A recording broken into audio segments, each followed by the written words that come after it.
أن المؤمنين الذين حققوا الإيمان وكانت أعمالهم صالحة. كيف أعمالهم صالحة؟ Sesungguhnya orang-orang beriman yang telah mencapai keimanan dan mengerjakan amal soleh, bagaimana amal mereka menjadi soleh? Artinya mereka melakukan dengan ikhlas karena Allah Tabaraka wa Ta'ala, sehingga mereka terbebas dari perbuatan syirik dan penyakit ujub. Selain itu, amal-amal mereka juga selaras dengan tuntunan Nabi Muhammad SAW. Mereka melakukannya berdasarkan pemahaman dan pengetahuan yang sesuai dengan petunjuk Rasulullah SAW. Orang-orang ini urusan dunianya baik, jiwa mereka baik, keadaan mereka baik, dan akhlak mereka pun baik. Mengapa demikian? Hal itu disebabkan oleh keimanan yang mereka capai dan amal soleh mereka lakukan. Mereka adalah orang-orang yang disucikan oleh keimanan dan amal soleh, sehingga jiwa mereka menjadi bersih karenanya.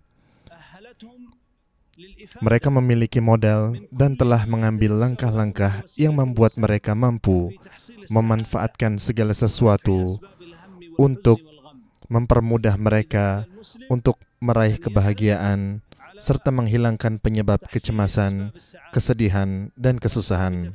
Oleh karena itu, seorang muslim harus berusaha untuk memperoleh penyebab kebahagiaan, penyebab yang dapat meredakan kecemasan dan menghilangkan kemurungan.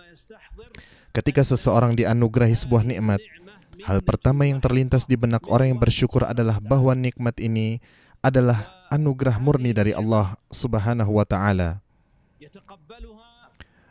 Nikmat ini diterima dengan rasa syukur kepada Allah Subhanahu wa Ta'ala, tidak meremehkan, tidak merendahkan, dan tidak menunjukkan ketidakbutuhan terhadapnya. Syekh rahimahullah menunjukkan bahwa orang-orang beriman menerima nikmat dengan baik, dan mereka perhatikan baik-baik. Walaupun menerima nikmat dengan baik, mereka juga memperhatikan rasa syukur terhadap nikmat Allah. Syukur terhadap nikmat Allah dilakukan dengan berbagai cara. Pertama adalah syukur dengan hati bahwa semua nikmat yang diterima adalah dari Allah. Hamba selalu sadar bahwa semua nikmat yang dimilikinya berasal dari Allah, bukan karena kekuatan dan usahanya, bukan karena kecerdasannya, tetapi murni anugerah dari Allah Subhanahu wa Ta'ala. Kemudian syukur dengan lisan, yaitu memuji Allah Subhanahu wa Ta'ala. Alhamdulillahi Rabbil Alamin. Banyak memuji Allah serta melakukan amal saleh dengan lisan, seperti berzikir, beristighfar, memuji, bersyukur kepada Allah, menyebut-nyebut nikmatnya, serta memerintahkan kebaikan dan mencegah kemungkaran.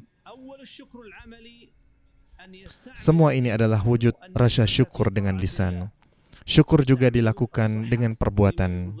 Pertama, syukur dengan perbuatan adalah menggunakan nikmat dalam ketaatan kepada Allah, menggunakan kesehatan untuk hal-hal yang diridhai Allah, menggunakan ilmu yang diperoleh dalam ketaatan kepada Allah, menggunakan kecerdasan yang diberikan oleh Allah dalam ketaatan kepadanya, menggunakan kefasihan dan keahlian berbicara dalam ketaatan kepada Allah dan sebagainya.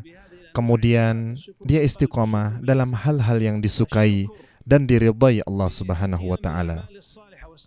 Jika seseorang mencapai syukur dengan hati, syukur dengan lisan, dan syukur dengan amal saleh, serta menggunakan nikmat dalam keridhaan Allah, maka Allah akan memberinya nikmat, bahkan menambah anugerahnya. Seorang hamba yang diberi taufik oleh Allah untuk bersyukur atas nikmat dengan menggunakannya dalam keridhaan Allah dan bersyukur dengan lisan dan hati, hamba yang bersyukur ini akan mendapatkan kebahagiaan yang terus-menerus. Kebahagiaan ini mendatangkan harapan besar dan prasangka baik kepada Allah bahwa Dia akan mempertahankan nikmat-nikmat ini dan tidak mencabutnya. ببركة استعمال الإنسان النعمة في طاعة الله. Semua ini adalah berkah dari menggunakan nikmat dalam ketaatan kepada Allah. الإنسان الذي يستعمل Seseorang النعمة في yang حقوق الله menggunakan جل وعلا nikmat dalam hal-hal yang diridhai Allah بهذا الاستعمال berharap ثواب akan الله. mendapat ومن ثواب pahala الله dari يضيف Allah, عليه النعمة. dan di antara pahala dari Allah تدوم عليه النعم. adalah وإن mempertahankan هؤلاء nikmat الذين tersebut. هذا حالهم Orang yang bersyukur, nikmat akan terus menyertainya. Selain itu, mereka yang bersyukur dengan baik atas nikmat ini akan mendapatkan berkah dari nikmat tersebut. Seseorang bisa dianugerahi anak, tetapi tidak mendapatkan berkah dari anak tersebut karena anaknya tidak berbakti. Seseorang bisa dianugerahi istri, tetapi tidak mendapatkan berkah dari istrinya. Bahkan istrinya membawa kesulitan. Seseorang bisa dianugerahi mobil baru, tetapi malah menjadi beban, sering rusak, dan menghabiskan biaya perbaikan. Namun orang yang bersyukur atas nikmat Allah dan banyak memuji Allah karena nikmat tersebut, maka Allah akan memberikan berkah pada nikmat tersebut. Berkah ini membuat nikmat tersebut membawa kebaikan.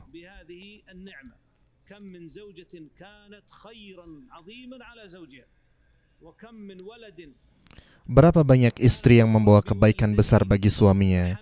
Berapa banyak anak yang berbakti kepada kedua orang tuanya karena mereka bersyukur atas nikmat anak tersebut. Demikianlah berkah-berkah yang datang akibat bersyukur atas nikmat yang membuat seseorang merasa nyaman dan bahagia. Tidak hanya memperoleh nikmat ketika dia mengharap anak, istri, atau pekerjaan, maka Allah memberi apa yang dia inginkan. Dia juga merasa bahagia dengan berkah yang datang bersamaan dengan nikmat tersebut. Dengan kebahagiaan ini, dia menunggu pahala dari Allah Subhanahu wa Ta'ala pada hari kiamat.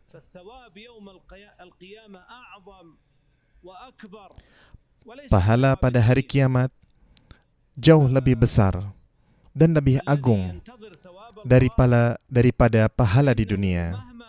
Oleh karena itu, menunggu pahala akhirat membuat seseorang tetap bahagia dan senang.